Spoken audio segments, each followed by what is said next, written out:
This example is from lesson 2.4 of the textbook. We have some data on heights and weights of males and females. Right here it says click here to view data. Here's the data. We have, let me zoom in a little bit. So we have here gender. We have three variables: gender, which is categorical; height and weight, which are quantitative. 0 is males and 1s are females. So first let's copy and paste everything. Just use your mouse, just select everything. Just scroll down, select it all, or you can do Control A to select everything.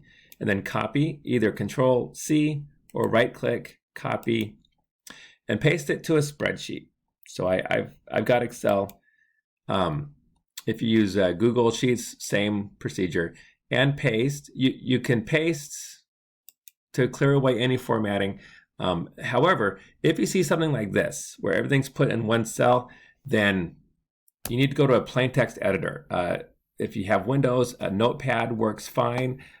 There's an online plain text editor. It's called EditPad. And then just paste it to the plain text editor. And then you can see here, you've got all the data. And then from there, you select all that, Control A to select, Control C to copy, and then it'll paste properly into the spreadsheet right there. Okay, so now we want to make the scatter plot. So the first thing you have to do is select the data with the numbers that you want to use for the scatter plot. So we want height and weight, so select height and weight. Just use your mouse, select it all. Okay, there we go. It's important.